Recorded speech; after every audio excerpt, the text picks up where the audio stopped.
Hello children, welcome to my channel Learn with Love. Today we are going to learn the poem My Bird Sings, written by Thora Stowell.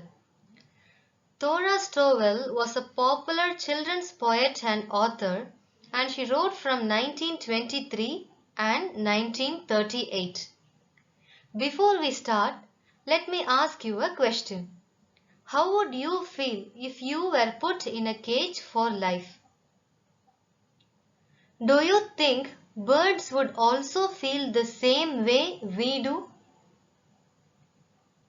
Do you think a caged bird could be as happy as a free bird? This poem, My Bird Sings by Thora Stowell, highlights the difference in the mood of the bird in a cage and the one which is free to fly and enjoy the beauty of nature. This poem is addressed to an owner of a caged bird. Address means to speak. Through this poem, the poet Thora Stowell tries to convey a message to all those who keep birds in cages. My Bird Sings by Thora Stowell. In this poem, the poet says that even though the bird in the cage is very beautiful, and even though it is kept in a beautifully gilded cage, gilded means covered with gold, and even though it is taken care of very well, the poor bird is sad. It flutters its wings. Flutter means to move up and down. The poor bird in the cage moves its wings up and down but couldn't fly. Notice here that his wings are described as sorrowful. Sorrowful means sad. His wings are described as sorrowful because they would never be used to fly in its lifetime. They would never discover the joy of flying freely in the air. The poet also adds that a caged bird can never sing as well as her bird. So in this line we come to know that the poet too owns a bird. Let's read this stanza. Read aloud after me and discover the joy of reading a poetry. Reading aloud would also really help you to improve your pronunciation. Please repeat aloud after me. My Bird Sings by Thora Stowell. Your pretty bird in a gilded cage flutters its sorrowful wings. But there's never a caged bird yet could sing as my bird sings. Very good. Before we move on to the next stanza, let's find the rhyme scheme of this one. Do you remember what a rhyme scheme is? We have learnt it in our previous classes. Rhyme scheme is the pattern in which rhyming words or similar sounding words are arranged at the end of each line in a poem. To find it, we should only look at the last word of each line. Why? Because rhyme scheme is the arrangement of rhyming words at the end of each line. The last words in each line are cage, wings, sing and sings. Now to find the rhyme scheme, first we should put the first alphabet A near the last word of the first line. Now check if the word near A rhymes with any of the other words which are at the end. The word near A in this stanza is cage. And the word cage does not rhyme with the words wings, sing and sings. So we should leave it at that. And in the second line, we should write the second alphabet B. Now check if the word near B rhymes with any of the other words in the end. Yes, the word wings near B rhymes with the last word in the last line sings. Wings, sings. So we should write the same alphabet B near that also. We do this, we write the same alphabet near both these words because these words rhyme. These words sound the same. Wings, sings. Wings, sings. Similar sounding words. Now, if there are other words which rhyme with these words in the poem, we have to write the same alphabet B near those words also. But since there are no other words which rhyme with these words, in the next line, we write the next alphabet C in the third line. So now we have found the rhyme scheme of this stanza. It is AB, CB. Children, this is how the rhyme scheme should be found. This is a very common question asked in exams, and you must be familiar with the method of finding the rhyme scheme of a poem.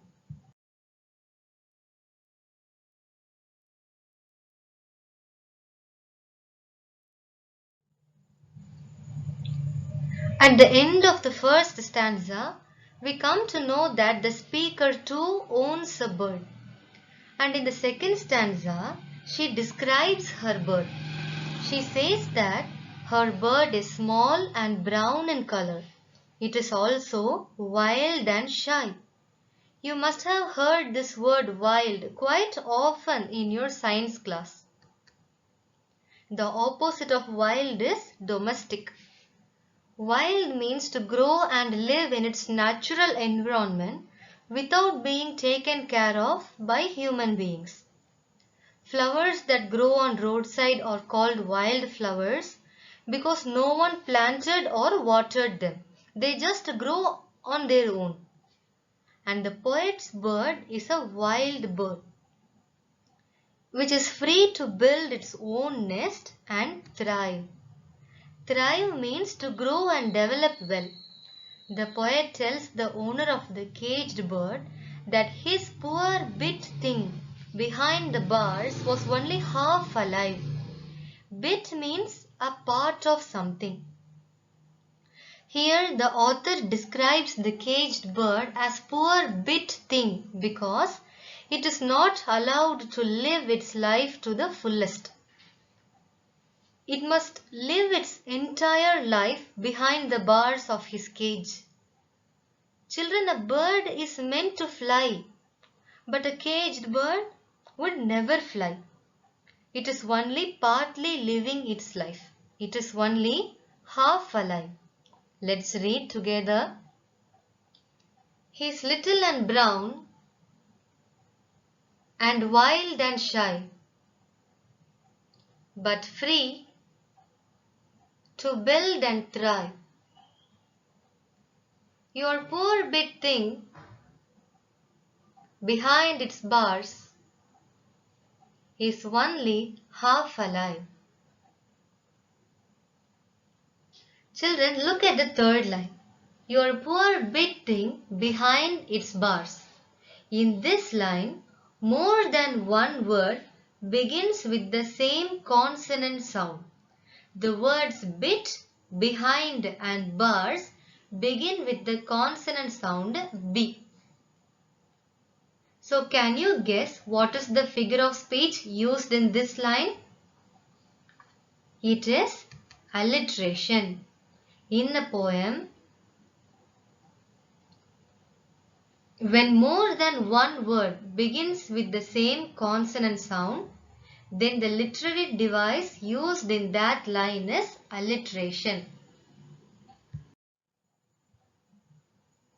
The poet says that her bird sings with a true wood note. Wood note means a natural song, but the caged bird pipes. Pipes means to sing shrilly. The caged bird sings loudly of sorrowful things. He expresses his sorrow through his songs. He doesn't sing happy songs like the free bird. The poet says that the caged bird would never learn the wood note or the natural song which her bird sings. Now children, is this true? Can't a caged bird ever learn the happy songs that the poet's bird sing? What if the owner of the caged bird realizes his mistake and lets the caged bird fly freely? Then won't the poor bird fly happily and enjoy his life?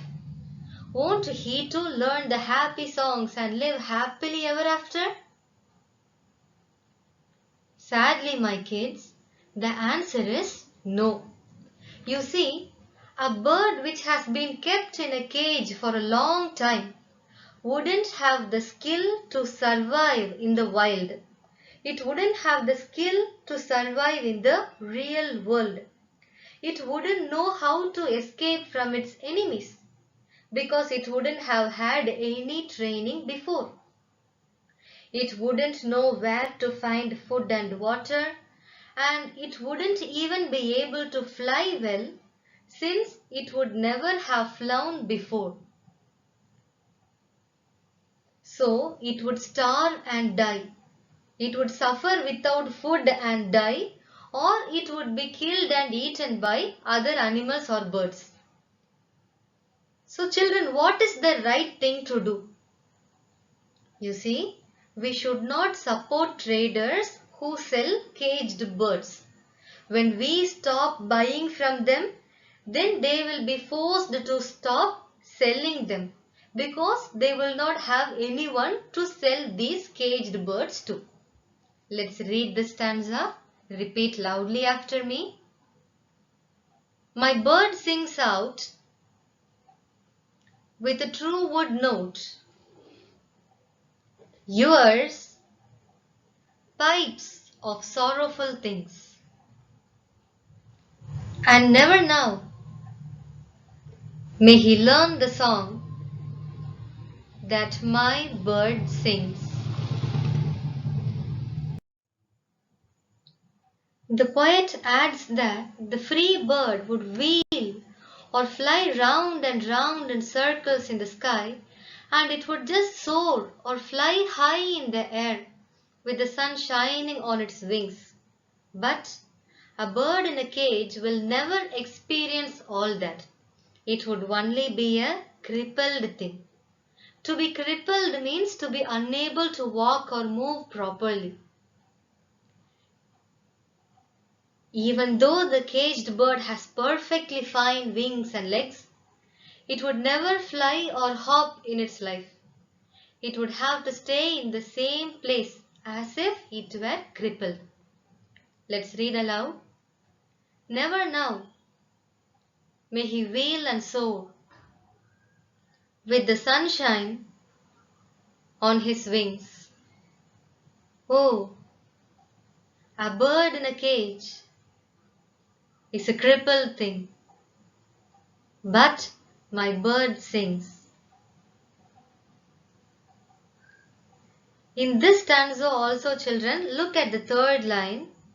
More than one word begins with the same consonant sound, ik, cage and crippled. So the figure of speech used in this line is alliteration. The poet finally concludes that her bird is every bird that flies freely in the wild. See children, what a beautiful thought this is. God has created this world for us. He has created the birds and animals for us to see and enjoy. Then why should we put it in a cage? When all these birds and all these animals were created for us, we must not cage these poor creatures. We have to live, we have to enjoy our life, and we should also let the other beings to live and enjoy. I hope you all enjoyed this poem. I'll meet you in the next class. Until then, remember this. I love you all.